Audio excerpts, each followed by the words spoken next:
কলকাতা পুরসভার কোষাগারে টান, পুরসভার খরচে সেক্ষেত্রে কাটছাঁটের নির্দেশ। বাজেটের 1 মাসের মধ্যেই এই নিষেধাজ্ঞা জারি।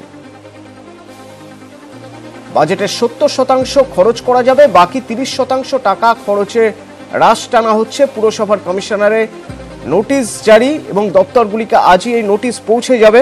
বিশ্বজিৎ সাহা প্রতিনিধি আমাদের সঙ্গে এই মুহূর্তে টেলিফোনে রয়েছেন। বিশ্বজিৎ, কি খবর রয়েছে বিষয়ে?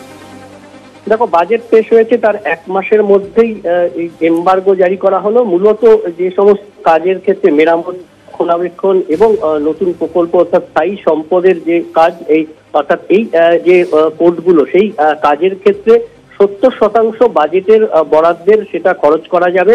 আপাতত 30%-এর উপর এই এমবার্গো রয়েছে।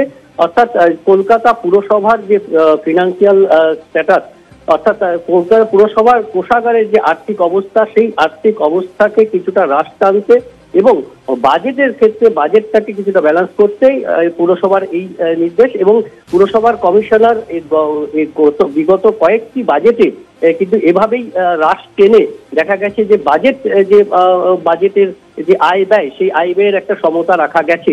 এবং সেক্ষেত্রে এই বছরের বাজেটেও 1 মাসের মধ্যেই এই এমবার্গো জারি হলো এবং তার ফলে কলকাতা পুরসভার যে আর্থিক অবস্থা, সেই আর্থিক অবস্থা স্থিতিশীল থাকবে এমনটাই মনে করা হচ্ছে। অর্থাৎ কোষাগারের যে অবস্থা, গতকালই প্রশ্ন উঠেছিল কলকাতা পুরসভার যে ফিক্সড ডিপোজিট, সেই ফিক্সড ডিপোজিট প্রায় তলানিতে এসে থেকেছে।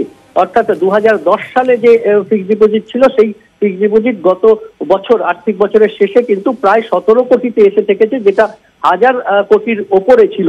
অর্থাৎ এই যে আর্থিক অবস্থা, সেই আর্থিক অবস্থার দিক থেকে পুরসভার আগামী বাজেটে যাতে এর প্রভাব না পড়ে, আগামী 1 বছরের যে বাজেট করা হয়েছে, সেই বাজেটে যাতে ভবিষ্যতে প্রভাব না পড়ে, তার জন্য আগাম হ্রাস টানা হলো। কলকাতা পুর কমিশনার এই নোটিশ জারি করেছেন, তিনি সই করেছেন। আজই এই নোটিশ পৌঁছে যাওয়ার কথা বিভিন্ন দপ্তরে, বিভিন্ন দপ্তরের যে মেরামতি এবং রক্ষণাবেক্ষণের কাজ এবং পাশাপাশি স্থায়ী সম্পদের কাজ, সেই কাজগুলোতে আপাতত 70% বাজেটের বরাদ্দের সেটা খরচ করা যাবে। 30% আপাতত এমবার্গো থাকছে। ধন্যবাদ বিশ্বজিৎ।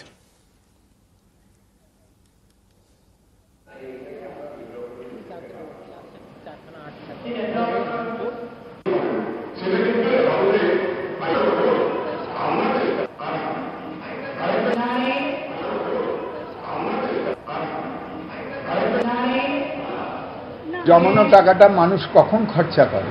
আজকের যে মুমূর্ষ রোগী বাড়িতে যদি থাকে, তার পেছনে জমানো টাকা খরচা হয়। কর্পোরেশনও যেরকম খুব আর্জেন্ট আমার যদি কাজ করতে হয়, তখন সেই উন্নয়নের জন্য সেই টাকাটা ভাঙালে কোনো আপত্তি নেই। কিন্তু আমি এটা রেভিনিউ আদায় করব না, আর আমি ফিক্সড ডিপোজিট আমার পায়ের ওপর পায়ে রেখে দুলিয়ে আমি ফিক্সড ডিপোজিট ভেঙে আমি টাকা আনবো, এটা হচ্ছে এই পদক্ষেপকে সমর্থন করা যায় না।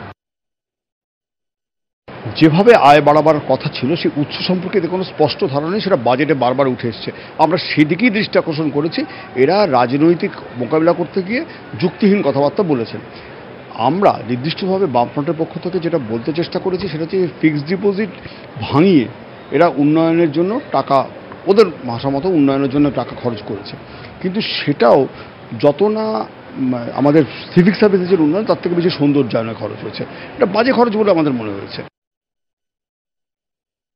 সুব্রত মুখার্জির এফডি এবং বিকাশ ভট্টাচার্যের জমি বিক্রি নিয়ে ওনাদের কাছে তখন 1098 কোটি 0.21 কোটি টাকা ছিল। তার মধ্যে ওনারা বাদবাকিটা খরচা করলেন বিকাশ ভট্টাচার্যের সময়, এবং সেই সময় 588.67 কোটি টাকা সেই সময় এফডি ছিল। প্রচুর বুস্টিং পাম্পিং স্টেশন হয়েছে, প্রচুর লাইটিংয়ের কাজ বেড়েছে, বস্তি উন্নয়নের কাজ হয়েছে।